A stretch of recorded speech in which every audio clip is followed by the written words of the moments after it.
আমি আপনাদেরকে অনুরোধ করে যাচ্ছি, তিনটি বিষয়ে ঐক্যবদ্ধ হয়ে যান: ইসলাম, মুসলমান, স্বাধীন বাংলাদেশ। এই তিনটি স্বার্থ রক্ষায় আমাদের ঐক্যবদ্ধ হতে হবে। রাজি আছেন? ইসলাম, মুসলমান ও স্বাধীন বাংলাদেশের বিরুদ্ধে চক্রান্ত করে যাচ্ছে দুটো অমুসলিম সম্প্রদায়। একটি হচ্ছে কুখ্যাত কাদিয়ানি সম্প্রদায়। নিঃসন্দেহে তারা অমুসলিম এবং কাফের। তাদেরকে যারা কাফের বলবে না, তারাও কাফের। কারণ তারা আল্লাহর আখিরি নবী মুহাম্মদ সাল্লাল্লাহু আলাইহি ওয়াসাল্লামকে আল্লাহর শেষ নবী হিসেবে বিশ্বাস করে না। চিল্লায় বলেন সুবহানাল্লাহ। এই জন্য তারা কি? জোরে বলেন। সবাই জনগণের দিকে বসেন। তারা কি? তাদেরকে যারা কাফের বলবে না, তারা কি? তাদের আকীদা ইহুদি খ্রিস্টানের চেয়ে খারাপ। কাদিয়ানীদের বিশ্বাস 1857 সালে কোরআন শরীফ বাতিল হয়ে গেছে, বাজেয়াপ্ত হয়ে গেছে। তাদের বিশ্বাস মদ এবং শূকরের গোশত হালাল। তাদের বিশ্বাস খ্রিস্টানরাও নাজাত প্রাপ্ত এবং বেহেশতে যাবে। তাদের বিশ্বাস মানে কত যে কুফরি আকীদা তাদের মধ্যে, তা ভাষায় প্রকাশ করা যাবে না। তারা অমুসলিম এবং কাফের, কিন্তু তারা মানুষকে ধোঁকা দেবার জন্য মুসলমানদের মতো দাড়ি রাখে, টুপি লাগায়, মুসলমানদের মতো নাম রাখে। তাই বলি কি তারা মুসলমান হবে? আরে ভাই, দাড়ি রাখলে কেউ যদি মুসলমান হতো, তো রবীন্দ্রনাথ ঠাকুরের চেয়ে বড় মুসলমান কে হইত? সে কি মুসলিম ছিল? আবার এখন যে আছে, এই ব্যাটারটা লম্বা হইতেছে, নাভি পর্যন্ত গেছে মোটামুটি, সেও কি মুসলিম না অমুসলিম? নাম রাখলে মুসলমান হওয়া যায়? এক শয়তান বোতলে পেশাব করে লেবেল লাগাইছে শরবত। ওটা কি শরবত হবে? ভিতরে কি? তদ্রুপ কাদিয়ানীর অমুসলিম। আব্দুল আউয়াল, আব্দুস সামাদ, মুবাশশির আলী, কবির চৌধুরী, এসব নাম রাখার দ্বারা তারা মুসলমান হতে পারে না। আমার ভাইরা, আমার বন্ধুরা, আমার আল্লাহ, নূর নবীজি আমার মুহাম্মদ সাল্লাল্লাহু আলাইহি ওয়াসাল্লামের ইসলাম ও কোরআনের হাজার হাজার হাজার বছর পরে বর্তমান ভারতের কুখ্যাত পাঞ্জাবের কুখ্যাত গুরুদাসপুরের কুখ্যাত কাদিয়ানে ইংরেজ আমলে এক শয়তান নিজকে নবী দাবি করছে। চিল্লায় বলেন নাউজুবিল্লাহ। শয়তানটার নাম রেখেছিল তার বাপ মির্জা গোলাম আহমদ কাদিয়ানী। সাবধান, তাকে গোলাম আহমদ বলা যাবে না, কারণ গোলাম আহমদ অর্থ আহমদ এর গোলাম। কোন কাফের কোনদিনও গোলাম আহমদ এর গোলাম হতে পারে না। আর কাদিয়ানের কাযযাব ছিল কুখ্যাত কাফের, ইংরেজদের পা চাটা গোলাম। সে গোলাম আহমদ এর গোলাম ছিল না, সে ছিল কুখ্যাত শয়তানের কুখ্যাত গোলাম। কাদিয়ানের কাযযাব, মিথ্যানবতের দাবিদার মির্জা গোলাম শয়তান কাদিয়ানির উপর গজব এসেছে 1908 সালে। যখন গজব এসেছে, কাদিয়ানের কাযযাব মিথ্যানবতের দাবিদার মির্জা গোলাম শয়তান কাদিয়ানি 1908 সালে ধ্বংস হয়ে কুখ্যাত জাহান্নামের কুখ্যাত কুকুরে পরিণত হয়েছে। তার অনুসারীরাও ধ্বংস হয়েছে। বর্তমানে কিছু কাদিয়ানি বাংলাদেশে আছে, যারা বিভিন্ন রাজনৈতিক দলে ঘাপটি মেরে বসে আছে, বিভিন্ন শিক্ষা প্রতিষ্ঠানে ঘাপটি মেরে বসে আছে। 2013 সালে যে শিক্ষা কমিশন গঠন করা হয়েছিল, সেটা চেয়ারম্যান ছিল কবির চৌধুরী, একটা কাদিয়ানি। আর সেই সুযোগে সে বিবর্তনবাদের মতো কুফরি মতবাদকে বইতে ঢুকায় গেছে। এভাবে বিভিন্ন ডিপার্টমেন্টে এবং সংগঠনে বাংলাদেশে তারা ঘাপটি মেরে বসে আছে। তারা মানুষকে ধোঁকা দিতে নাম পরিবর্তন করে করে মিথ্যা পরিচয় দেয়। কখনো নিজেদের পরিচয় দেয় আহমদী জামাত, কখনো বলে আহমদিয়া জামাত, কখনো বলে আহমদী সম্প্রদায়, কখনো বলে আহমদিয়া সম্প্রদায়, কখনো বলে আহমদী মুসলিম জামাত, কখনো বলে আহমদিয়া মুসলিম জামাত।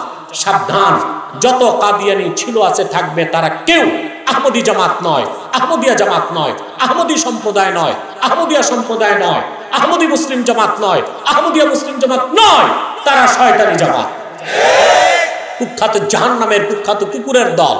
আমাদের সকল দলের একটাই দাবি, অনতিবিলম্বে স্বাধীন বাংলায় শয়তান কাদিয়ানীদেরকে রাষ্ট্রীয়ভাবে অমুসলিম ঘোষণা করতেই হবে, করতেই হবে, করতেই হবে। এই দাবি আদায়ে যদি জানমাল দিতে হয়, কারা কারা প্রস্তুত আছেন? আমার প্রিয় ভাই ও বন্ধুগণ, হেফাজতে ইসলাম বাংলাদেশের 13 দফা দাবি ছিল, ঠিক কিনা? এই 13 দফা দাবির মধ্যে মূল দাবিটাই ছিল কাদিয়ানীদেরকে রাষ্ট্রীয়ভাবে অমুসলিম ঘোষণা করতে হবে। এই 13 দফার অন্তত এই একটি দফা দাবি আদায়ে সকল মাসলাকের মুসলমানকে, সকল রাজনৈতিক দলের কর্মীকে ঐক্যবদ্ধ হতে হবে। মনে থাকবে? তাদেরকে অর্থনৈতিক সহযোগিতা করবেন না, করেন করেন করেন, তাদের পণ্যগুলো কিনবেন না, প্রাণ, সিজান, আরএফএল এর পণ্য এগুলো তাদের, প্রথম আলো, ডেইলি স্টার, কালের কণ্ঠে তাদের, এগুলো ধরবেন না, কিনবেন না, বেচবেন না। মনে থাকবে? ইসলাম, মুসলমান আর বাংলাদেশের বিরুদ্ধে আরেকটি সম্প্রদায় কাজ করে যাচ্ছে, অমুসলিম, সেটার নাম ইসাই তরিকা। এটা কি? এটা খ্রিস্টানদের একটা ছদ্ম দল। এরা বলে যে এরা মুসলমান, পরবর্তীতে মানুষকে ধোঁকা দিয়ে বলে যে আমরা ঈসার উম্মত মুসলমান। ঈসার উম্মত মুসলমান না খ্রিস্টান? বাংলাদেশে ইসাই তরিকার সংখ্যা এখন 9.5 লাখ। কত? 9.5 লাখ। এরা মানুষকে যখন ধোঁকা দেয়, এদের বড় এক লিডার, এদের বড় এক নেতা কানাডাতে থাকে, এক বিশ্ববিদ্যালয়ের শিক্ষক। ওই লোকটা গত রমজানে আমার কাছে ডিবেটে হেরেছে।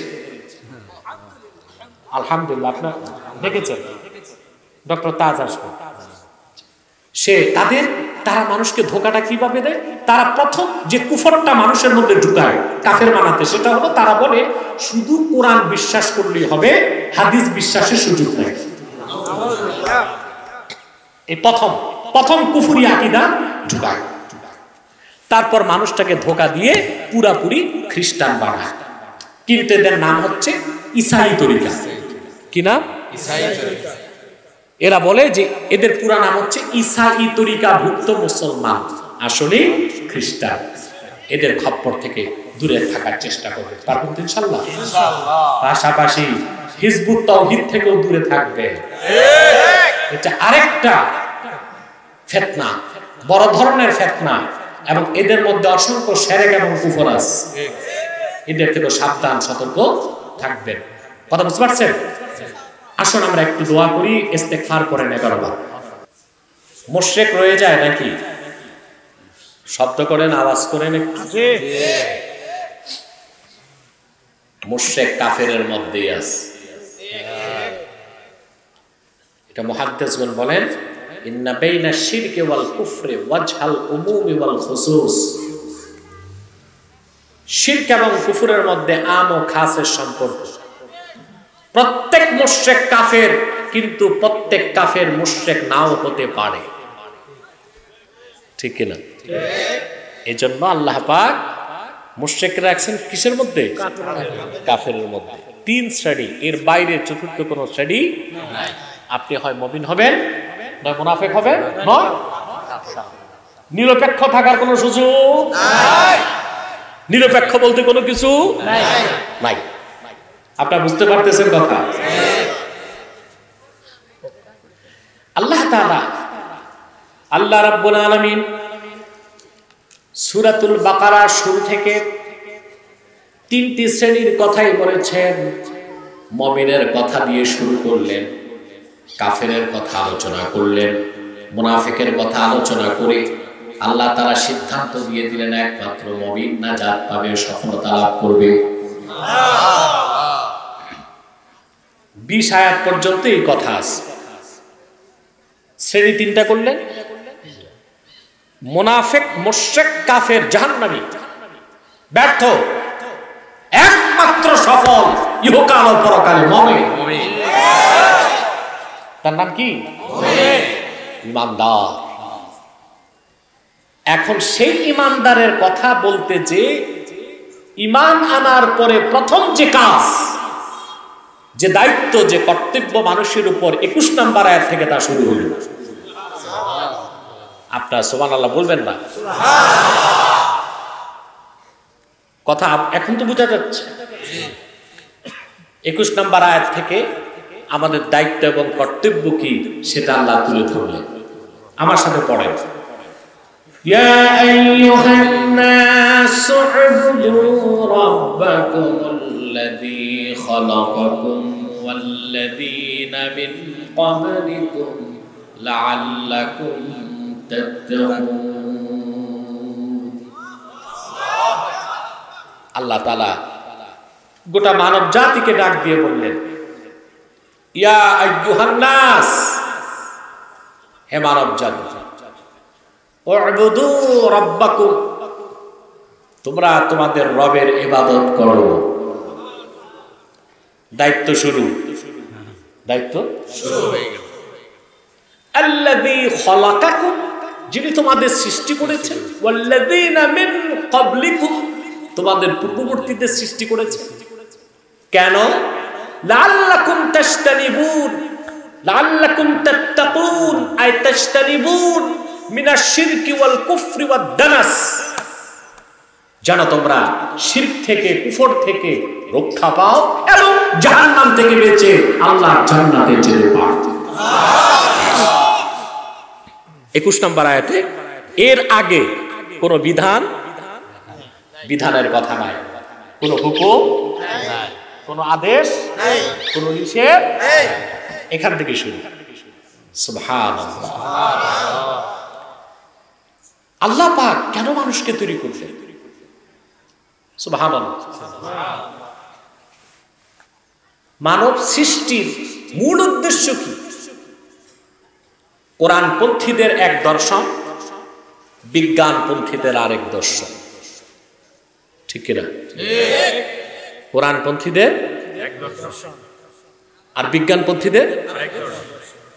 বিজ্ঞানকে যদি জিজ্ঞেস করে, কথিত বিজ্ঞান, আল্লাহর কোরআনের বাইরে কোনো বিজ্ঞানই নেই।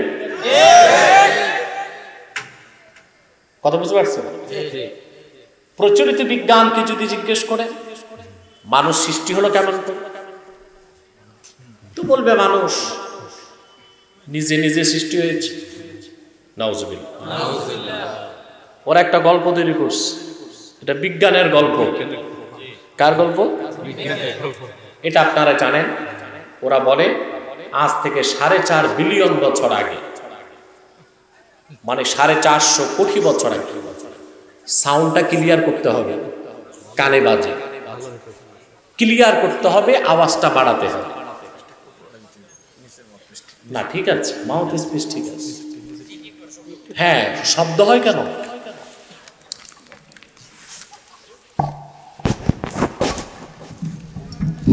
বাস বাস, এদিকে আওয়াজ ঠিক হয়ে যাবে। তো আমি সামনে গেলে পারতাম।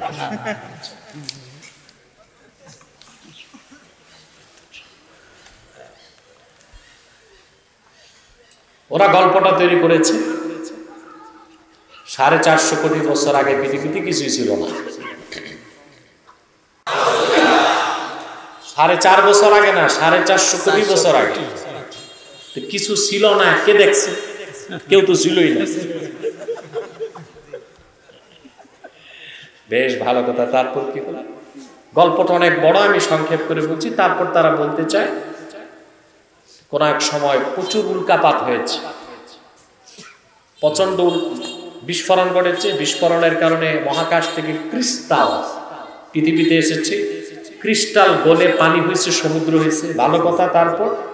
তারপর কোটি কোটি বছর পরে উল্কা বৃষ্টি হয়েছে। উল্কা বৃষ্টির কারণে মহাশূন্য থেকে oxygen, nitrogen, carbon die oxide এগুলো এসেছে। তারপর কি হয়েছে? তারপর কোটি কোটি বছর পর সমুদ্রের পানিতে এক কুশি জীব তৈরি হয়েছে। তারপর ধীরে ধীরে এটা বিবর্তনের মাধ্যমে এটা ব্যাঙের সাইজ হলো, কোটি কোটি বছর পর ব্যাঙ পানি থেকে ডাঙ্গায় আসলো, তারপর বিবর্তনের মাধ্যমে এটা বানর হলো, শিম্পাঞ্জি, ওরাং ওটাং এগুলো হয়েছে। তারপর আরো প্রায় কেউ বলে 10 কোটি বছর আগে, ওদের মধ্যে আবার মতভেদ আছে, কেউ বলে 27 কোটি বছর আগে এক সময় বানরের লেজ পড়ে গেল, বানর 2 পায়ে দাঁড়ায় হাঁটতে লাগলো, বানর মানুষ হয়ে গেছে। মানুষ মেয়াদ উত্তীর্ণ গাঁজা খাইলে এইরকম কথা বলতে পারে। ডারউইন এ কথা বলেছে। নাউজুবিল্লাহ। তারপরে পৃথিবীর সমস্ত বিজ্ঞানীরা একমত, ডারউইনের এই বিবর্তনবাদ কোনো সায়েন্টিফিক ফ্যাক্ট না, এটা একটা থিসিস। এটা কি? তার কল্পনা, তার ধারণা, তার অনুমান। অনুমান বা ধারণা কখনো বিজ্ঞান হয় না। পৃথিবীর 2005 সালে মার্কিন যুক্তরাষ্ট্রে বই থেকে, শিক্ষা ব্যবস্থা থেকে বিবর্তনবাদকে বাদ দিয়েছে। যে ব্রিটেনে ডারউইনের জন্ম, সেই ব্রিটেন তার শিক্ষা ব্যবস্থা থেকে বিবর্তনবাদকে বাদ দিয়েছে। বড়ই দুঃখ এবং পরিতাপের বিষয়, 2013 সালে আমার দেশে শিক্ষা কমিশনে পশ্চিমাদের কিছু গোলাম বসেছে। তারা নবম শ্রেণী থেকে মাস্টার্স পর্যন্ত, ডিগ্রি পর্যন্ত বায়োলজিতে, জুলজিতে বিবর্তনবাদকে ঢুকিয়েছে। একটি ছাত্র বিবর্তনবাদ বিশ্বাস করলে তার নাস্তিক হতে আর কিছু লাগে। ঠিক এই হচ্ছে তাদের জীবন দর্শন। কোরআন কারীমকে যদি জিজ্ঞেস করা হয় মানুষ কেমন ভাবে সৃষ্টি হয়েছে, কোরআন আমাদেরকে মহাসত্যের সন্ধান দিয়েছে। আল্লাহ পাক বলেন, ইয়া আইয়ুহান নাসু ইন্না খালাকনাকুম মিন যাকারিন ওয়া উনসা ওয়া জাআলনাকুম শুউবান ওয়া ক্বাবাইলা লিতাআরাফু ইন্না আকরামাকুম ইনদাল্লাহি আতকাকুম। আল্লাহ রাব্বুল আলামিন সুবহানাল্লাহ, বিজ্ঞানের বিজ্ঞান কোরআন। বিজ্ঞানের যে গল্প শোনা না, ওইটা রূপকথার গল্পের মতো। আমরা আগে ঠাকুরমার ঝুলিতে এগুলো পড়তাম। আপনারা পড়ছেন ঠাকুরমার ঝুলি? এই মাওলানার তো ব্রেন স্ট্রোক করবে এভাবে ঘুমাইলে। মাওলানা টাইট হয়ে বসো, জোয়ান মানুষ। প্রিয় বন্ধুগণ, কষ্ট হচ্ছে আপনাদের নাকি? ঠাকুরমার ঝুলি পড়ছেন না আগে? আষাঢ়ে গল্প, আষাঢ় মাসে দাদি নানিরা এইরকম গল্প শোনাইত। এক দেশে ছিল এক রাজা, তার ছিল এক রানী, রানীর ছিল এক ঘোড়া, ঘোড়ার ছিল 4 মাথা 8 লেজ 6 পা। ডারউইনের এইসব কল্পনা প্রসূত থিসিসকে আজ বিজ্ঞানের নামে পড়ানো হচ্ছে স্কুল, কলেজ, ভার্সিটিতে। তার একমাত্র উদ্দেশ্য হচ্ছে আগামী প্রজন্মকে নাস্তিক বানানো, ইহজাগতিক বানানো, পরকাল বিমুখ এমন একটি প্রজন্ম দিতে চায় তারা বাংলাদেশকে, যারা পরকালকে বিশ্বাস করবে না, নাস্তিকতায় বিশ্বাস করবে। তা হতে দেওয়া হবে না। আমার পক্ষ থেকে আমি 1 বছর যাবত ডারউইনবাদীদেরকে চ্যালেঞ্জ করছি, আসো ডিবেটে আসো। একটাও বাংলাদেশে পাইলাম না। এই বিবর্তনবাদ লিখছে যে কথিত বিজ্ঞানী বাংলাদেশে, এই লোকটা রাজি হচ্ছে না। যে জিনিসের প্রমাণ নাই তা জোর করে আমার দেশের সরল প্রাণ যুবকদের ঘাড়ে কেন চাপিয়ে দিচ্ছ? সারা দুনিয়া বিবর্তনবাদকে বাদ দিয়েছে, বাংলাদেশে এইটাই পুরানো জিনিস আমদানি করার দরকার। ভারতের শিক্ষামন্ত্রী বলেছে বিবর্তনবাদ বাদ দিতে হবে। সে দেশের প্রধানমন্ত্রী বলেছে যে না, আসলে তো আমরা হনুমানের বংশধর। ডারউইন একটু ভুল করছে, বানর বলছে, আমরা তো হনুমানের বংশধর। ও আবার মেনে নিচ্ছে, আবার এজন্য তারা হনুমানের পূজাও করে। আমার প্রিয় ভাই বন্ধুগণ, আমাদেরকে কোরআন আমাদের লক্ষ্য উদ্দেশ্য বলে দিল। আমরা এমনি হই নাই, আল্লাহ তাআলা আমাদেরকে সৃষ্টি করেছেন। আল্লাহ বলেছেন, হে মানব জাতি, ইন্না খালাকনাকুম মিন যাকারিন ওয়া উনসা, আমি একজন পুরুষ আর একজন নারী থেকে তোমাদেরকে সৃষ্টি করেছি। অতঃপর গোত্র এবং সম্প্রদায়কে বিভক্ত করেছি। তোমাদের মধ্যে সেই শ্রেষ্ঠ যা আল্লাহকে বেশি ভয় পায়। এটাই সত্য। আর আগের গল্পটা জন বলে,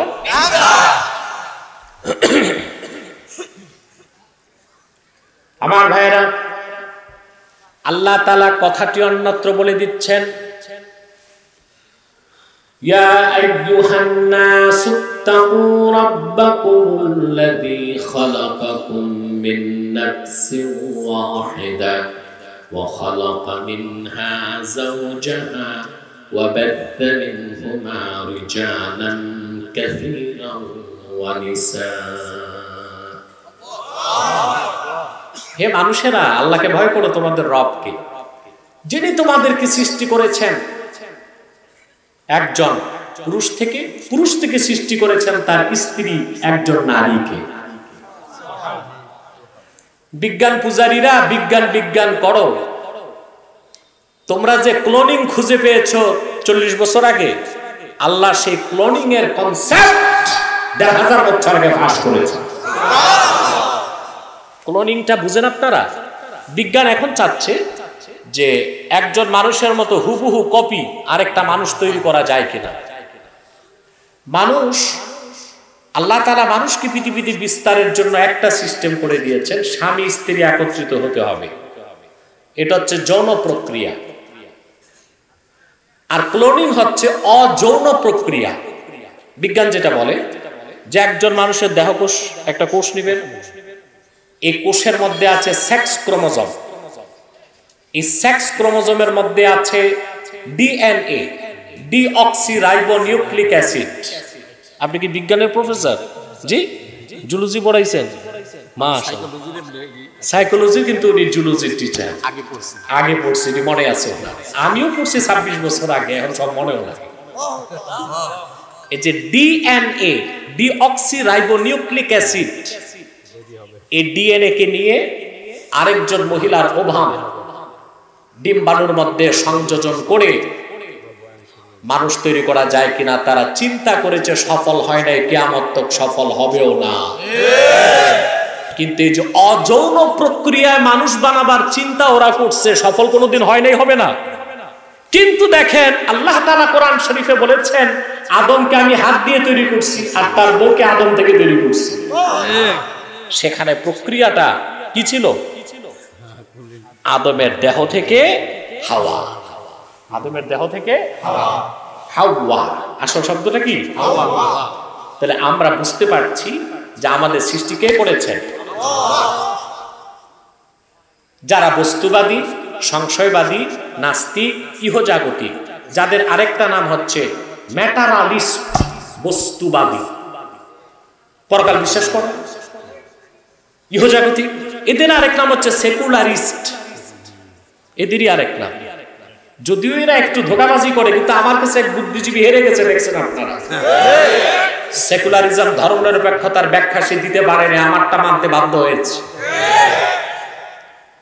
সেকুলারিস্ট মানে হচ্ছে ম্যাটারিয়ালিস্ট, বস্তুবাদী, ইহজাগতিক, পরকালের বিশ্বাস তাদের বিশ্বাস, বিজ্ঞান পূজারীদের বিশ্বাস মানুষ বানর থেকে। তো বানর এটার উৎপত্তি জঙ্গলে, আর কোরআন বলতেছে যে না, মানুষের উৎপত্তি জান্নাতে। কোথায় জঙ্গল, কোথায়? সুবহানাল্লাহ, বলবেন না? আল্লাহ রাব্বুল আলামিন বলেন,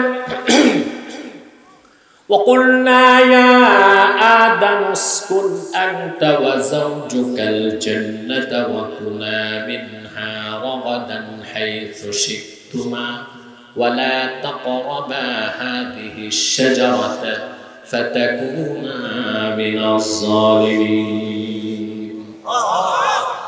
আল্লাহ রাব্বুল আলামিন বলেন, আমি আদমকে ডেকে বললাম, তুমি এবং তোমার স্ত্রী পরমানন্দে জান্নাতে বসবাস করো, যা খুশি প্রাচুর্যের সাথে খাও। সুবহানাল্লাহ বলুন। তা আমাদের আদি নিবাস জান্নাত, বাবার বাড়ি জান্নাত। অনেকে চিন্তা করতেছে আমার বাড়ি, বাবার বাড়ি তো বরিশাল, কেউ ভাবতেছে নোয়াখালী, কেউ ফরিদপুর, কেউ টাঙ্গাইল, কেউ ময়মনসিংহ।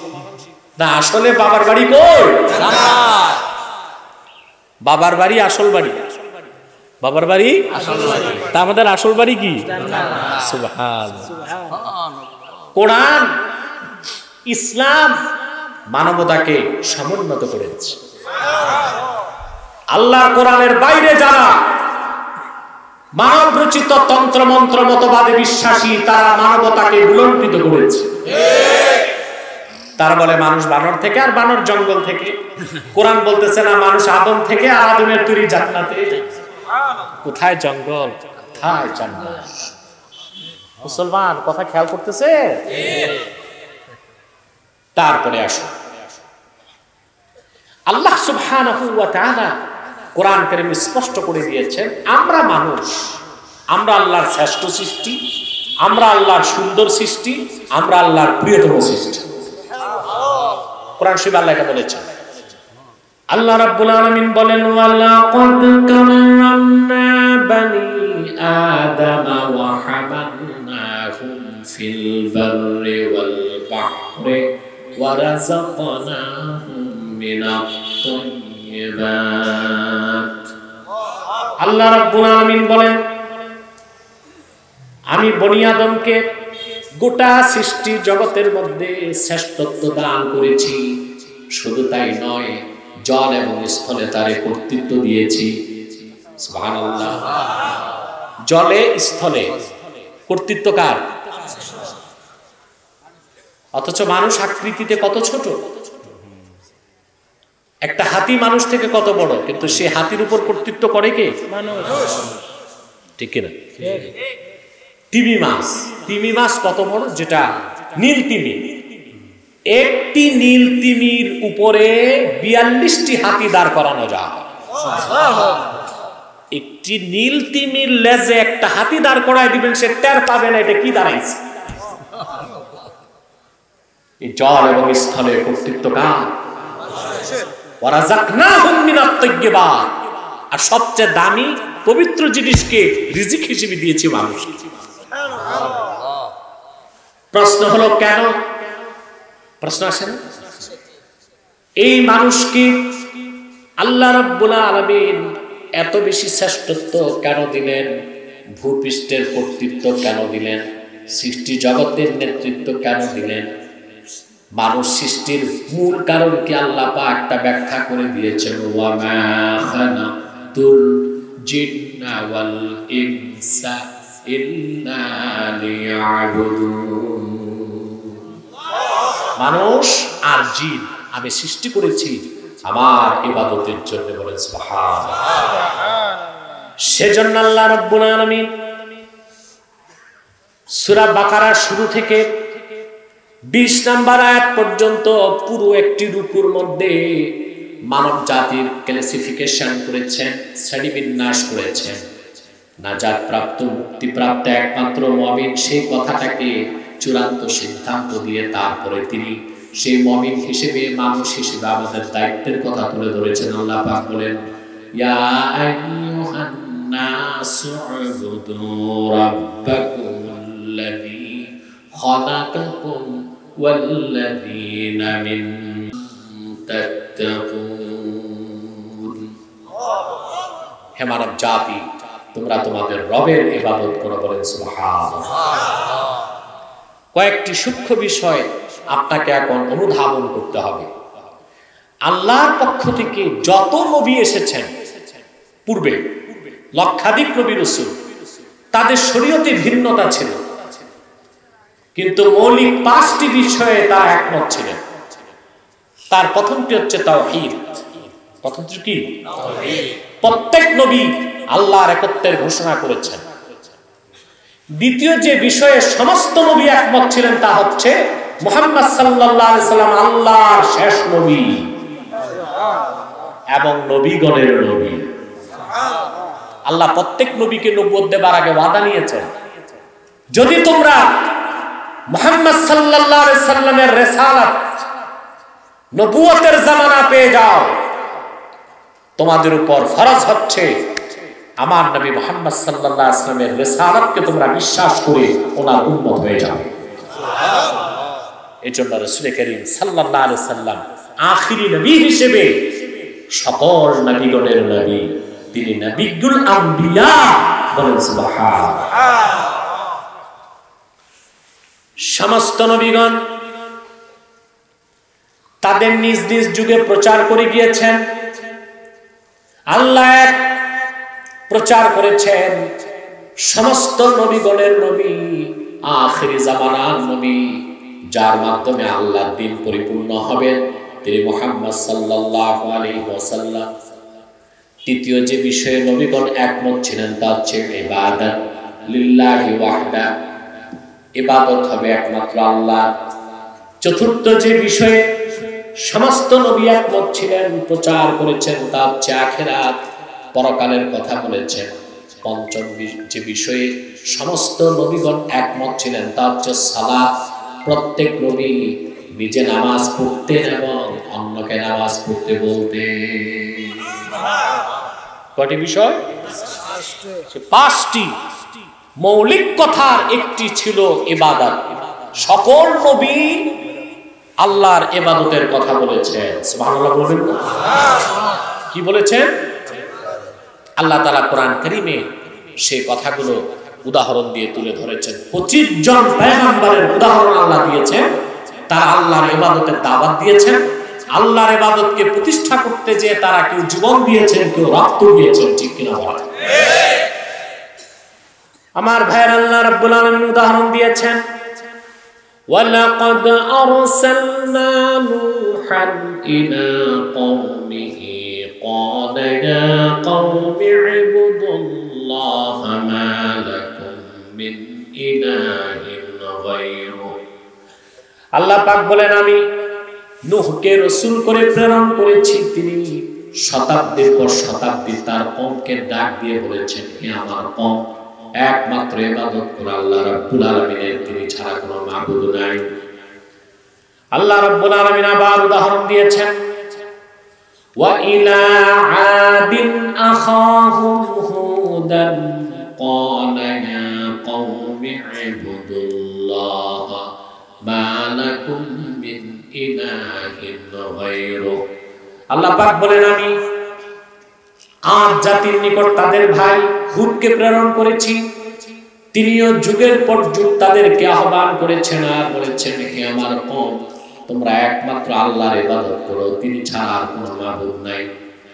আল্লাহ পাক আবার উদাহরণ দিয়েছেন, ওয়া ইলা সামুদ আখাহুম সালিহান ক্বালা ইয়া কওমি ইবুদুল্লাহা মা লাকুম মিন ইলাহিন গায়রুহু। আল্লাহ পাক বলেন, আমি সামুদ জাতির নিকট সালেহকে প্রেরণ করেছি। তিনিও যুগের পর যুগ তার জাতিকে ডেকেছেন আর বলেছেন, হে আমার কওম, তোমরা একমাত্র আল্লাহর ইবাদত করো, তিনি ছাড়া কোনো মাবুদ নাই। আল্লাহ পাক আবার উদাহরণ দিয়েছেন, ওয়া ইলা মাদিয়ানা আখাহুম শুআইবান ক্বালা ইয়া কওমি ইবুদুল্লাহা মা লাকুম মিন ইলাহিন গায়রুহু। আল্লাহ পাক বলেন, আমি মাদিয়ান জাতির নিকট তাদের ভাই শুআয়বকে প্রেরণ করেছি। তিনি যুগের পর যুগ দাওয়াত করে বলেছেন, হে আমার কওম, একমাত্র তোমরা আল্লাহর ইবাদত করো। এভাবে আল্লাহর পক্ষ থেকে যত নবী এসেছেন, রাসূল এসেছেন, তারা মানব জাতিকে আল্লাহর ইবাদতের দাওয়াত দিয়েছেন। সবার শেষে এসেছেন আখিরি নবী, নবীগণের মাথার তাজ মুহাম্মদ সাল্লাল্লাহু আলাইহি ওয়াসাল্লাম। ১৫০০ বছর আগে তিনিও মানুষকে ডাকলেন কি বলে? ইয়া আইয়ুহান নাসু উবুদু রাব্বাকুমুল্লাযী খালাকাকুম ওয়াল্লাযীনা মিন ক্বাবলিকুম লাআল্লাকুম تتقون হে বিশ্বের মানুষ, তোমরা তোমাদের রবের ইবাদত করো। চিন্তা করেন পূর্বের নবীদের আহ্বানে আর রাসূল করিম সাল্লাল্লাহু আলাইহি ওয়াসাল্লামের আহ্বানে কত পার্থক্য। পূর্বের নবীগণ ডাকলেন হে আদ, হে সামুদ, হে বনি ইসরাইল, হে আমালেকা, হে মাদিয়ানবাসী, হে সামুদবাসী।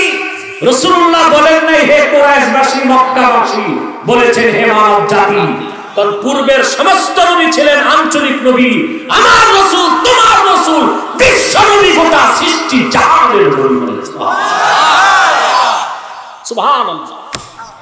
রাসূল করিম সাল্লাল্লাহু আলাইহি সাল্লাম শুধু মক্কাবাসীকে ডাকেন নাই, কারণ তিনি রাহমাতুল লিল আলামিন হিসেবে পৃথিবীর সকল যুগের, দেশের, বর্ণের, বংশের মানুষের জন্য হেদায়েতের চূড়ান্ত নূর কোরআন কারীম নিয়ে এসেছেন। বলে সুবহানাল্লাহ। সেজন্য আহ্বানটা ছিল কি? বিশ্ববাসী, মানব জাতি। বলে সুবহানাল্লাহ। সাউন্ডটা ভালোই আছে, একটু বাড়ানো যায়? একটু বাড়াও। প্রিয় ভাই বন্ধুগণ, আমি খুব দ্রুত বিষয়টি আপনাদের সামনে উপস্থাপন করছি, আশা করি সহজে বুঝবেন। তবে সময় খুব কম নেব, আমি শারীরিকভাবে অসুস্থ। আর মেন রোড থেকে এত ভিতরে আমি জানি না।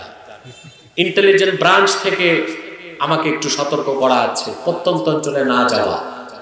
আমি জানি না আপনাদের 2 কিলোমিটার কিভাবে 6 কিলোমিটার হয়, সেটা এসে বুঝতে পারলাম যে আমাদের কিলোমিটার আর তাদের কিলোমিটারে পার্থক্য আছে।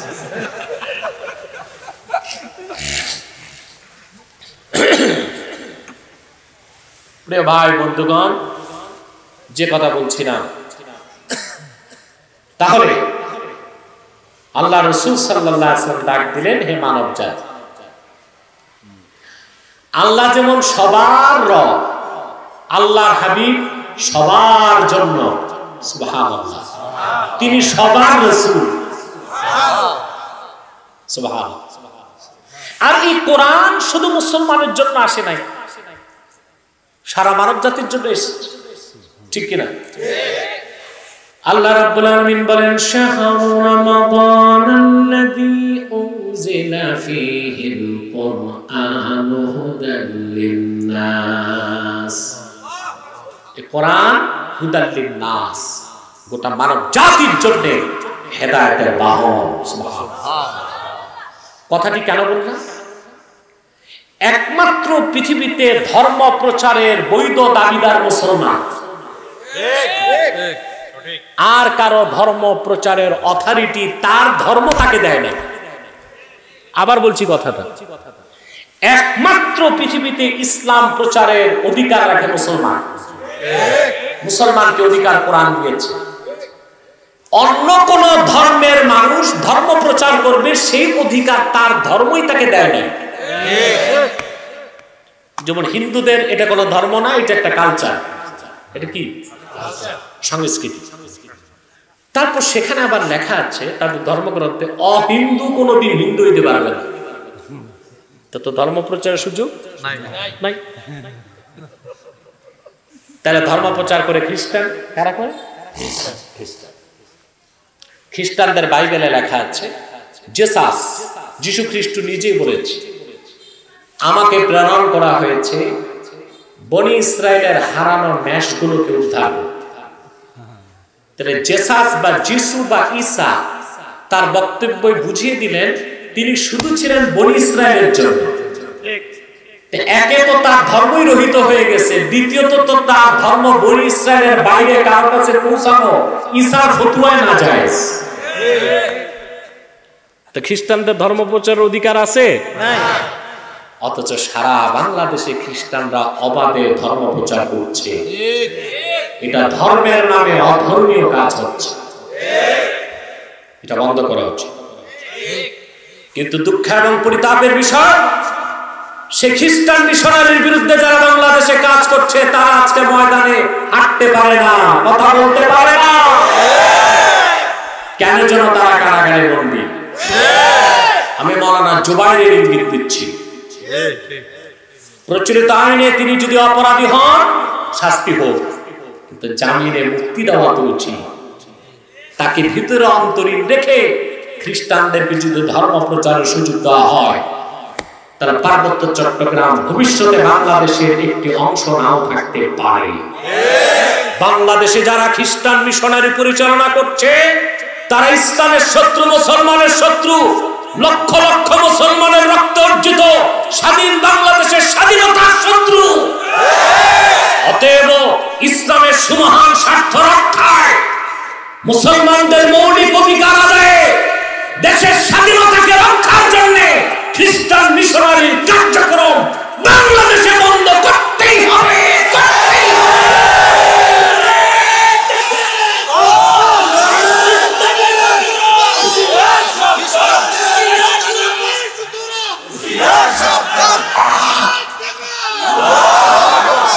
খ্রিস্টানদের আস্তানা, খ্রিস্টানদের আস্তানা সারা বাংলায় থাকবে না।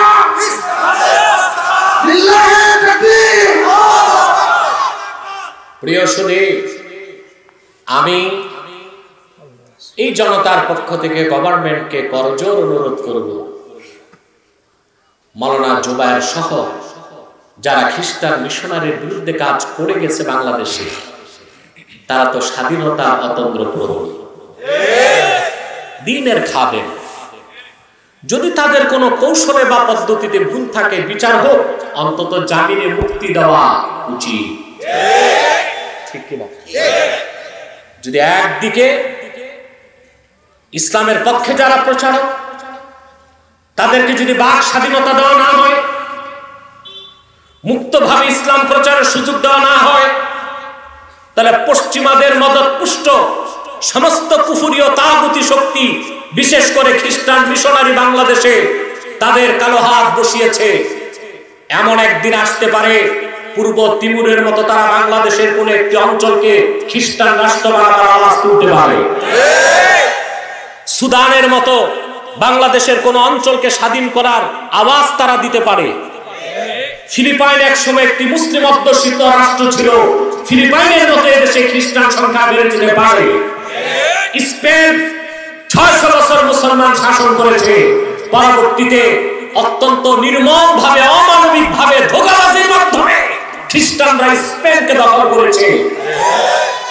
14 কোটি মুসলমানের বাংলাদেশে খ্রিস্টানদের সেই স্বপ্ন পূরণ হবে না, হতে দেওয়া হবে না। ইসলামের সুমহান স্বার্থ রক্ষায়, মুসলমানদের মৌলিক দাবিগুলো আদায়ে, আর দেশের স্বাধীনতা সার্বভৌমত্ব রক্ষায় খ্রিস্টানদের সমস্ত ধর্মীয় কার্যক্রম বাংলাদেশে বন্ধ করা হবে। তারা তাদের গির্জায় ধর্ম পালন করুক, আমরা কিছু বলবো না, কিন্তু গির্জার বাইরে ধর্ম প্রচার করা তাদের ধর্মগ্রন্থ অনুযায়ী হারাম কাজ। এটা আমাদের ফতোয়া না, বাইবেলের ফতোয়া। আমাদের ফতোয়ায় তো শুধু হারাম না, শিরক এবং কুফর, কিন্তু তাদের ফতোয়ায়, বাইবেলের ফতোয়ায় কি? কারণ জেসাস, ঈসা রুহুল্লাহ, তাকে জেসাস বলে তারা। উনি নিজেই বলে গেছেন, আমি আসছি বনি ইসরায়েলের জন্য। তাহলে অবনি ইসরায়েল যারা ইহুদি খ্রিস্টান না, তাদের কাছে তাদের ধর্ম পৌঁছানো, এটি কি ধর্মীয় কাজ না ধর্মের নামে অধর্মীয় কাজ? একমাত্র ধর্ম প্রচার করবে কারা? অধিকার কে দিয়েছে? মুসলমান। আল্লাহ রাব্বুল আলামিন বলেন, কুনতুম খায়রা উম্মাতিন উখরিজাত লিন-নাস তা'মুরুনা বিল মা'রুফি ওয়া তানহাউনা 'আনিল মুনকার।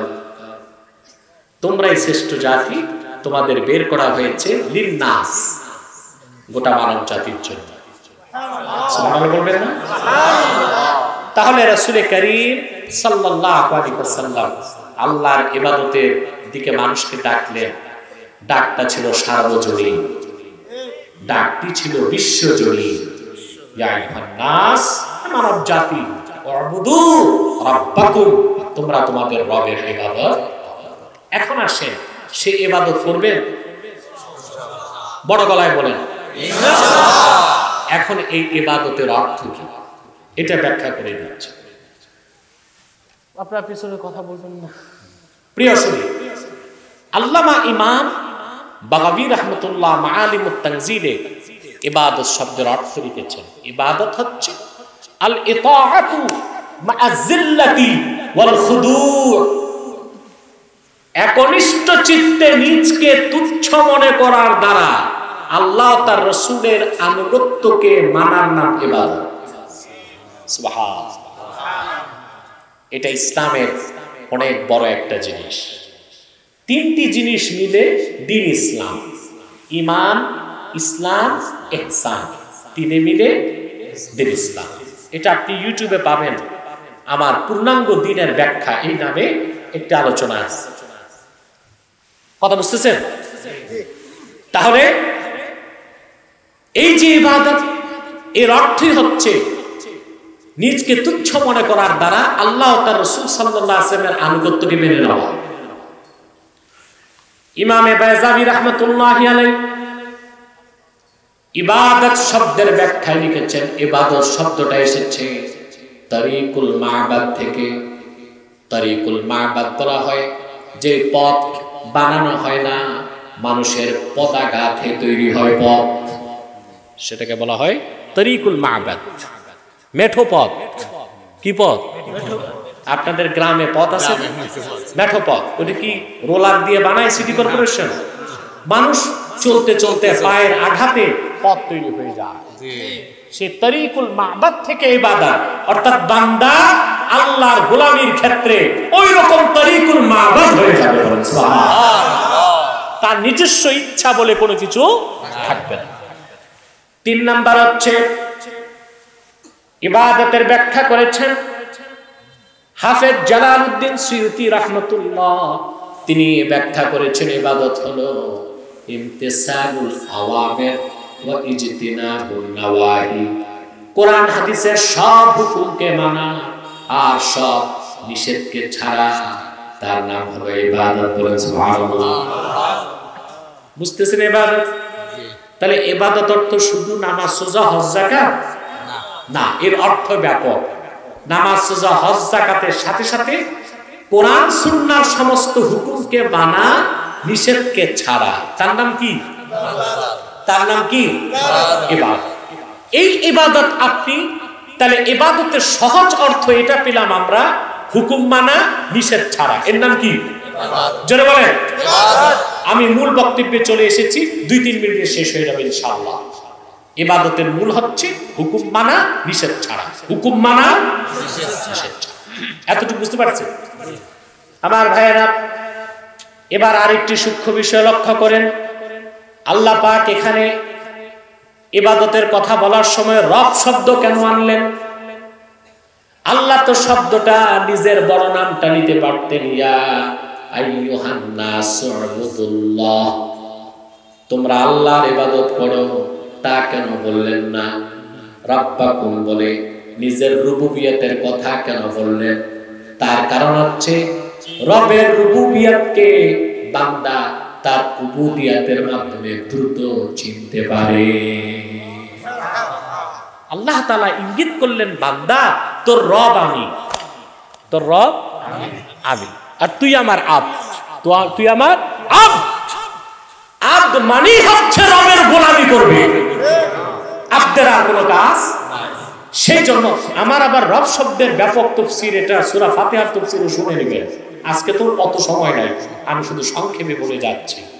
তাহলে এই জন্য আল্লাহ তাআলা ইয়া আইয়ুহান নাস উবুদুল্লাহ বলেন নাই, ইয়া আইয়ুহান নাস উবুদু রাব্বাকুম বলেছেন।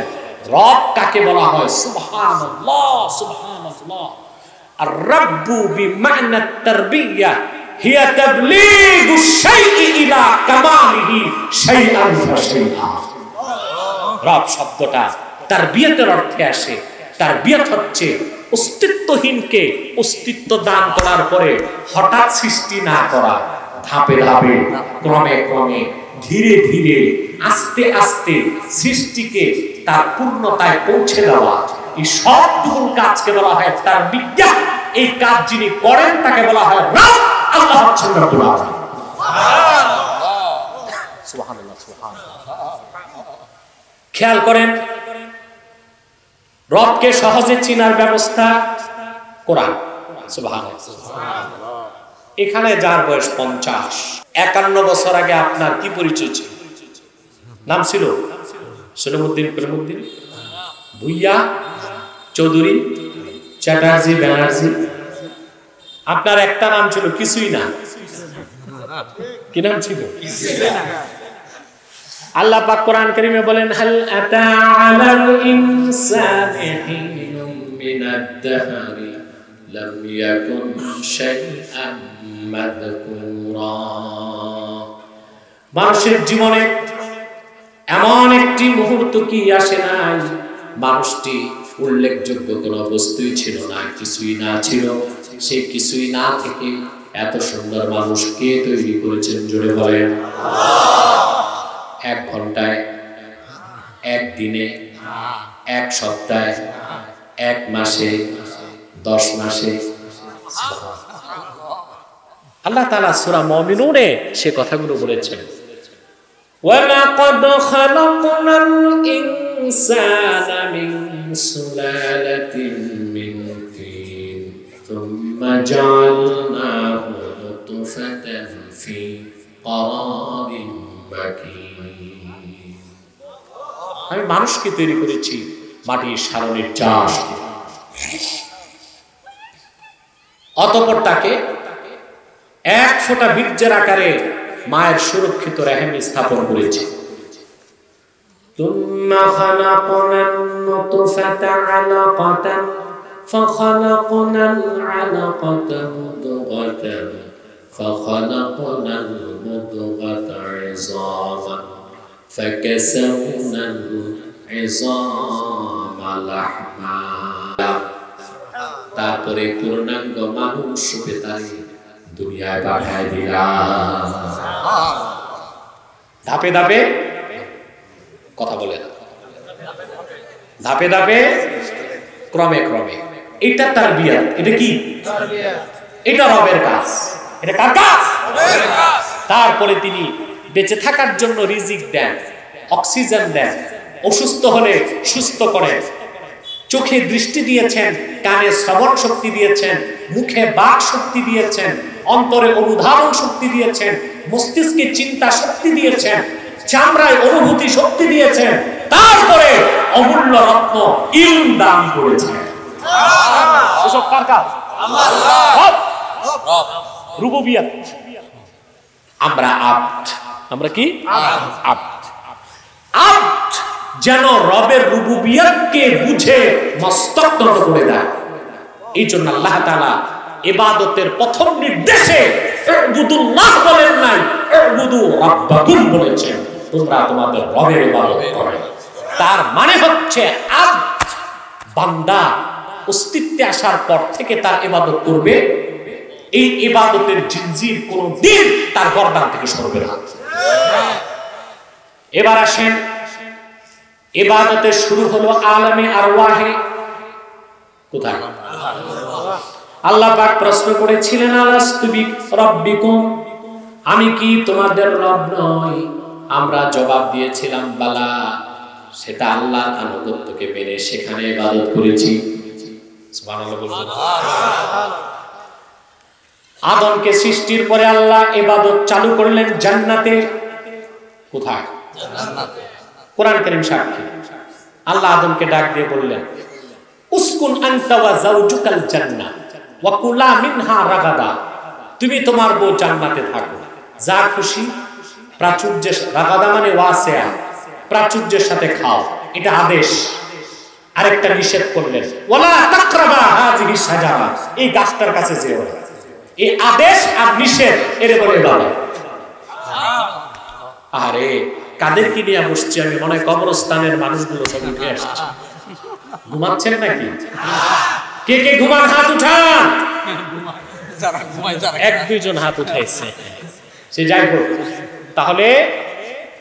তাহলে আদেশ মানা নিষেধ ছাড়া তাকে বলা হয় কি? ইবাদত। এই ইবাদতটা শুরু হলো কোথায়? জান্নাতে। আল্লাহ বলছেন বেহেশতে সবকিছু খাও, আদেশ। এই গাছটার কাছেও এটা কি? ওয়ালা তাকরাবা হাযিহি শাজারা, এই একটা গাছের কাছে যেও না, নিষেধ। এটাই ছিল ইবাদত। সুবহানাল্লাহ। তারপরে ঘটনা তো বললে কিছু বুঝবেন না, অনেক লম্বা হয়ে যাবে। আদম হাওয়া আল্লাহর হুকুমটা মানতে পারে নাই, তারা দায়ী না, দায়ী শয়তান। আমাদের মধ্যে অনেক অসতর্ক বক্তা ইচ্ছা মতো আদম আলাইহিস সালাম আর মা হাওয়াকে গালিগালাজ করে, কিন্তু তার জানা নাই সে তার বাপকে গালি দিচ্ছে, তার জানা নাই সে একজন নবীর সমালোচনা করছে। আচ্ছা, আপনার বাপ যদি খারাপও হয়, সন্তান হিসেবে তার সমালোচনা করা যায় না? এটা কি হালালজাদার কাজ না হারামজাদার কাজ?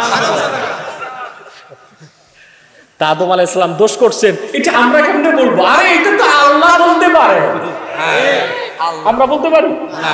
বাবা দোষ করছে, দাদা বলতে পারে, ছেলে না, নাতি বলতে পারে না। আদম অপরাধ করছে, ফাআসা আদম রাব্বাহু ফাগাওয়া, এটা তো আল্লাহ বলছে। আদম নাফরমানি করছে, সীমালঙ্ঘন করছে। আরে ভাই, আমি কেমনে বলবো? এটা তো আল্লাহ বলছে। আমাকে বলতে হবে, রেফারেন্স দিতে হবে, আল্লাহ বলেছেন আদম নাফরমানি করছে, বাট আমি বলতে পারি না আদম নাফরমানি করছে। বাবার সমালোচনা এটা হালালজাদার কাজ না। বাবা তো শুধু বাবা না, ছিলেন নবী। কথা বুঝেন ভাই সাহেব? না ঢুকে না মাথা? তাহলে ইবাদত শুরু কই? জান্নাত থেকে। আসলেন আদম হাওয়া দুনিয়া। এখানে আসার পর আল্লাহ সুবহানাহু ওয়া তাআলা তাকে দুটো কাজ দিলেন, ইবাদত আর দিলেন খেলাফত। সেই খেলাফতের কথা আল্লাহ তাআলা সূরা বাকারা 30 নম্বর আয়াতে বলেছেন, وَإِذْ قَالَ رَبُّكَ لِلْمَلَائِكَةِ إِنِّي جَاعِلٌ فِي الْأَرْضِ خَلِيفَةً। মুহাম্মদ সাল্লাল্লাহু আলাইহি ওয়াসাল্লাম, আপনি স্মরণ করুন সেই সময়ের কথা যখন আপনার রব ফেরেশতাদেরকে বললেন, আমি জমিনে আমার খলিফা নিযুক্ত করতে চাই। খলিফা মানে টেইলার, স্থলাভিষিক্ত। কুখ্যাত ইংরেজরা কোরআন হাদিসের সম্মানিত পরিভাষাগুলোকে বিভিন্ন ক্ষেত্রে প্রয়োগ করেছে আমাদের ইমানে আঘাত করতে। দর্জি এর নাম দিয়েছে খলিফা, টেইলার। আবার ম্যারেজ রেজিস্টার, এক বগলে ছাতা আর এক বগলে খাতা দৌড়ায়, এর নাম দিয়েছে কাজী। এ তো কাজী না, ম্যারেজ রেজিস্টার নাই আপনাদের দেশে? এক বগলে ছাতা আর এক বগলে খাতা, এই বিয়ে বাড়িতে দৌড়ায়, এর নাম দিয়েছে কাজী। না, ইসলামী স্টেটের যিনি চিফ এক্সিকিউটিভ তার নাম খলিফা, আর ইসলামী আদালতে যিনি বিচারপতি তার নাম কাজী। পরিভাষাগুলোকে আমাদের সঠিকভাবে আমাদের মধ্যে চর্চা করতে হবে। আমরা ইংরেজদের শেখানো ভুলই আওড়াবো না, ঠিক কিনা? মনে থাকবে প্রিয় ভাই বন্ধুগণ। তাইলে পৃথিবীতে আসার পর শুরু হলো কি? ইবাদত এবং খেলাফত। সুবহানাল্লাহ বলবেন। পৃথিবী শেষ, কবর থেকে আবার শুধু ইবাদত, খেলাফত নাই। কবরে ইবাদত কোনটি হবে? 3টি প্রশ্ন। সুবহানাল্লাহ। প্রথম প্রশ্ন, মান রাব্বুক, তোমার রব কে? মুমিন জবাব দিবে রাব্বি আল্লাহ। ওয়া মা দীনুক, তোমার দিন কি? মুমিন জবাব দিবে দীনি আল ইসলাম। আল্লাহর হাবিবকে দেখানো হবে, ওয়া মা তাকুলু ফি হাযার রাজুল আল্লাযী বুইসা ফীকুম। আল্লাহর হাবিব মুহাম্মদ সাল্লাল্লাহু আলাইহি ওয়াসাল্লামকে জান্নাতুল ফেরদাউস রওজা মুবারক থেকে মুমিনকে দেখানো হবে আর বলা হবে, ওনার ব্যাপারে যাকে তোমাদের গোটা বিশ্ববাসীর মুক্তির জন্য প্রেরণ করা হয়েছে, মুহাম্মদ সাল্লাল্লাহু আলাইহি ওয়াসাল্লাম, ওনার ব্যাপারে তোমার বিশ্বাস কি? মুমিন বলবে, হাযা নবিয়ুনা মুহাম্মাদুর রাসূলুল্লাহ ইমামুল মুরসালিন খাতামুন নবিয়্যিন। তিনি তো আর কেউ নন, তিনি নবীগণের নবী, আখিরি নবী, সমস্ত নবী রাসূলের ইমাম, আমার প্রিয় নবী মুহাম্মদ রাসূলুল্লাহ সাল্লাল্লাহু আলাইহি ওয়াসাল্লাম। আল্লাহ ডাক দিয়ে বলবেন, ইন সাদাকা আবদি ফাফরিশুহু মিনাল জান্নাহ ওয়ালবিসুহু মিনাল জান্নাহ ওয়াফতাহু লাহু বাবান মিনাল জান্নাহ। সুবহানাল্লাহ। বেহেশতের পোশাক পরায় দাও, জান্নাত থেকে কবর পর্যন্ত দরজাগুলো খুলে দাও, বেহেশতের ফরাশ বিছায় দাও। সুবহানাল্লাহ। এটা আপনার কবরের ইবাদত। তারপরে হাসর ময়দান, ওখানে ইবাদত। সূরা কালামে আল্লাহ বলেছেন ওয়া ইউকশাফু আন সাক। আল্লাহ তাআলা সূরা কলমের মধ্যে বলেছেন হাসর ময়দানে আল্লাহ পাক ওনার পিণ্ডলিটা খুলে ধরবেন। ওয়া ইউদাউনা ইলাস সুজুদ ফালা ইস্তাতিউন। আল্লাহ পাক ওনার পিণ্ডলি মোবারক, এই যে হাঁটুর নিচে টাকনু থেকে হাঁটু পর্যন্ত যে জায়গা, এটাকে বলা হয় সাক। কি বলা হয়? সাক।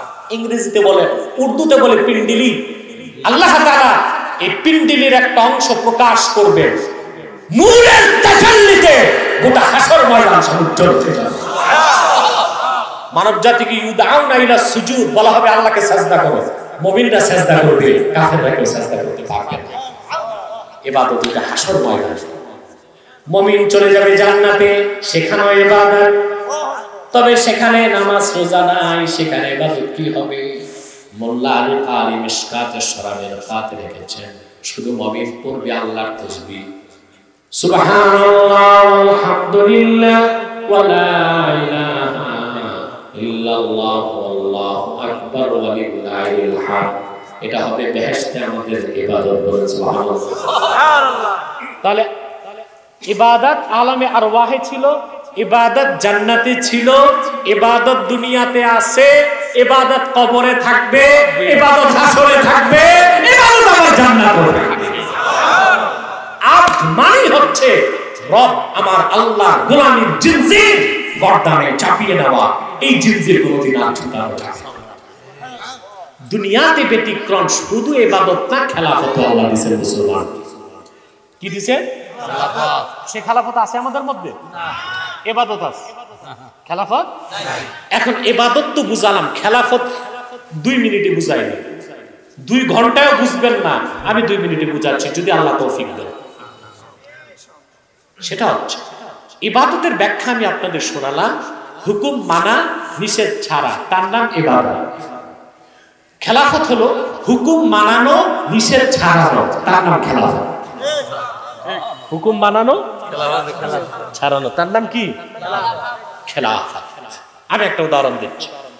নামাজ পড়া ইবাদত, নামাজ পড়া কি? নামাজ পড়ানো খেলাফত। শরীয়তের হুকুম, যে ব্যক্তি নামাজ পড়বে না, হানাফি মাযহাব মতে তারে বেত্রাঘাত করতে হবে 25 বেত। কত বেত? 25 বেত। আমি ইঞ্জিনিয়ারিং ইনস্টিটিউটে একটা বক্তব্যে গেলাম, আমি প্রধান আলোচক ছিলাম, ট্রেনিং নিচ্ছি। ট্রেনিং ভুল হলে সে সৈনিক হতে পারবে না। আমরা প্রতিদিন আল্লাহর তাওহীদের ঘোষণা দিচ্ছি 5 বার নামাজের মাধ্যমে। এটা একরকম ট্রেনিং। অতএব এই ট্রেনিং এ গাফলতি করলে আল্লাহর হুকুম তারে ব্যাত লাগাও, এটা অমানবিক হতে পারে না। আল্লাহ এটা বলেন নাই যে কাফের মুশরিক নামাজ না পড়লে পিটাও। আল্লাহ বলছেন মুসলমান নামাজ না পড়লে পিটাও। মুসলমান নামাজ না পড়লে পিটাও। তুমি তো আল্লাহর সৈনিক, আর সৈনিককে তার ট্রেনিং পুরোপুরি নিতে হবে। আর এই ট্রেনিং চলবে শেষ নিঃশ্বাস থেকে রাত পর্যন্ত। অতএব ট্রেনিং পিরিয়ডে, ট্রেনিং চলাকালীন ব্যর্থ খাইতেই হবে, ঠিক কিনা? এখন বলেন, আপনি নিজে নামাজ পড়বেন, ইবাদত করলেন, কিন্তু আগামীকাল ফজর নামাজ বা জোহরের পর যদি চন্দ্রা বাজারে যে নামাজ পড়ে না তারে ব্যাত লাগান, কি অবস্থা হবে? আপনি 2 ব্যাত লাগাবেন, কমসে কম 60টা ব্যাত আপনার খাইতে হবে। কিন্তু যদি আমাদের মধ্যে খেলাফত থাকতো, তাহলে এই কাজটা হতো পুলিশের। কার হতো? পুলিশ আচ্ছা মতো পিটাই দিত যে নামাজের সময় ঘরে থাক, না মসজিদে যা, বাজারে রোডে ঘোরাঘুরির কোনো সুযোগ নেই। মদ না খাওয়া কি? মদ না খাওয়া ইবাদত। এখন যে মদ খায়, ওরে মদ পানে বাধা দেওয়া খেলাফত।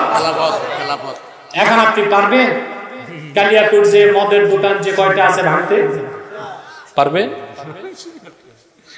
যদি এলাকার 40 ইমাম সাহেব 10,000 মুসল্লি নিয়ে জুমার দিন বের হয়, যে দেখবে মদের দোকানগুলোর সামনে পুলিশ ভাইরা দাঁড়ায় আছে, পাহারা দিবে কারে? পুলিশের কোনো দোষ নাই, প্রজাতন্ত্রের কর্মী, প্রজাতন্ত্রের গোলামি তারে করতেই হয়। ওই লোক মদ এনেছে লাইসেন্স দিয়ে এবং ট্যাক্স দিচ্ছে, তাকে পাহারার দায়িত্ব গভর্নমেন্ট নিয়েছে। এটা সিস্টেমের দোষ। কিসের দোষ? আমরা যদি ইবাদতের সাথে খেলাফত কায়েম করতে পারতাম তো 10,000 মুসল্লির দরকার হইতো না, একজন এসপি লাগতো না। এএসপি 2 জন সিপাহী নিয়ে আসলে ওই বেটা শরাব ব্যবসায়ী তার শ্বশুর বাড়ি পালাবার পথ খুঁজে পেত। তাহলে ইবাদত এবং খেলাফত বুঝতে পেরেছেন? এখন আমাদের মেসেজ কি? আমাদের ইবাদতের পাশাপাশি খেলাফতের চিন্তা করতে হবে। আল্লাহ যা তৌফিক দান। আমিন। সাদাকাল্লাহুল আযীম ওয়া সাদাকা রাসূলুহুন নবিয়ুল কারীম। মাদ্রাসা পাঠিয়ে দাও। ওয়া নাহনু আলা যালিকা মিনাশ শাহিদিন ওয়াশ শাকিরিন আলহামদুলিল্লাহ রাব্বিল আলামিন। এই ইউটিউবার সব দাঁড়ায় গেছে, বসো বসো। আমি উঠি নাই তো, বসো। এখনই কি মাইকগুলো খুলবে কার আগে কে? এই একটা প্রিয় সুধী, এগুলো পিছিয়ে পাঠিয়েছে। আপনারা খুব কষ্ট করেছেন, আমি আর কষ্ট দিচ্ছি না।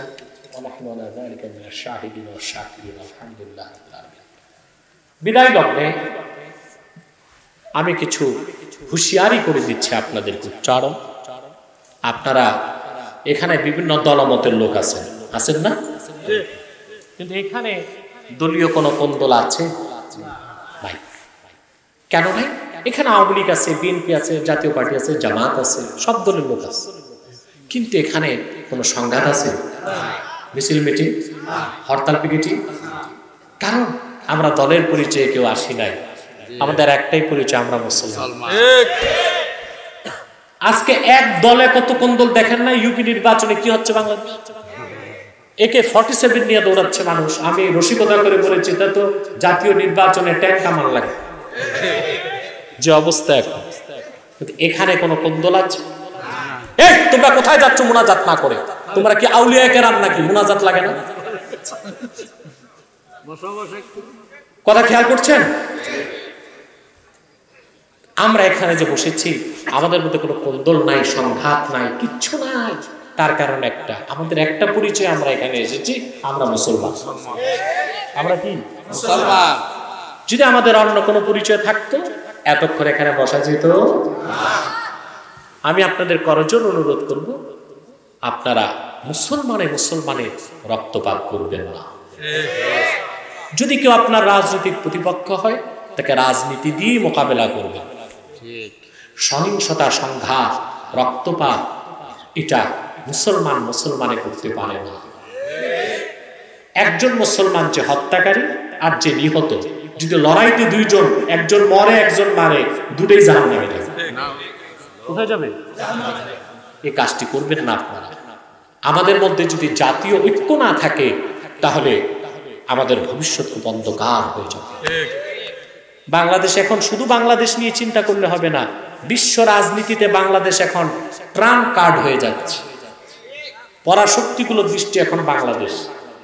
কিভাবে আমাদের খনিজ সম্পদ চুরি করা যায়, কিভাবে আমাদের সেন্ট মার্টিনকে দখল করা যায়, কিভাবে আমাদের পার্বত্য চট্টগ্রামকে ছিন্ন করে একটা খ্রিস্টান রাষ্ট্র বানানো যায়, এই চক্রান্ত মোকাবেলায় দলমত নির্বিশেষে সকল মুসলমানকে ঐক্যবদ্ধ হইতে হবে।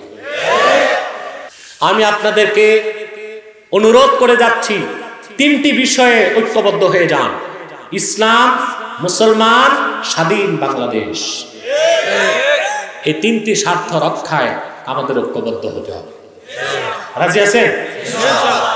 ইসলাম, মুসলমান ও স্বাধীন বাংলাদেশের বিরুদ্ধে চক্রান্ত করে যাচ্ছে 2টো অমুসলিম সম্প্রদায়। একটি হচ্ছে কুখ্যাত কাদিয়ানি সম্প্রদায়। নিঃসন্দেহে তারা অমুসলিম এবং কাফের। তাদেরকে যারা কাফের বলবে না, তারাও কাফের। কারণ তারা আল্লাহর আখিরি নবী মুহাম্মদ সাল্লাল্লাহু আলাইহি ওয়াসাল্লামকে আল্লাহর শেষ নবী হিসেবে বিশ্বাস করে না। চিল্লায় বলেন সুবহানাল্লাহ। এই জন্য তারা কি জোরে বলে সবাই জনগণের দিকে বসেন। তারা কি তাদেরকে যারা কাফের বলবে না তারা কি তাদের আকীদা ইহুদি খ্রিস্টানের চেয়ে খারাপ। কাদিয়ানীদের বিশ্বাস 1857 সালে কোরআন শরীফ বাতিল হয়ে গেছে, বাজেয়াপ্ত হয়ে গেছে। তাদের বিশ্বাস মদ এবং শূকরের গোশত হালাল। তাদের বিশ্বাস খ্রিস্টানরাও নাজাত প্রাপ্ত এবং বেহেশতে যাবে। তাদের বিশ্বাস মানে কত যে কুফরি আকীদা তাদের মধ্যে তা ভাষায় প্রকাশ করা যাবে না।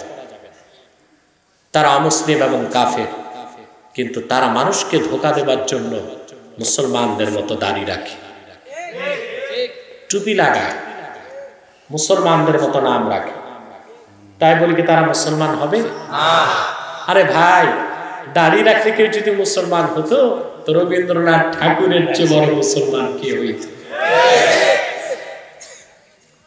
সে কি মুসলিম ছিল? আবার এখন যে আছে এই ব্যাটারটা লম্বা হইতেছে, নাভি পর্যন্ত গেছে মোটামুটি, সেও কি মুসলিম না অমুসলিম? নাম রাখলে মুসলমান হওয়া যায়? এক শয়তান বোতলে পেশাব করে লেবেল লাগাইছে শরবত, ওটা কি শরবত হবে? ভিতরে কি তদ্রুপ কাদিয়ানীরা অমুসলিম। আব্দুল আউয়াল, আব্দুস সামাদ, মুবাশশির আলী, কবির চৌধুরী এসব নাম রাখার দ্বারা তারা মুসলমান হতে পারে না।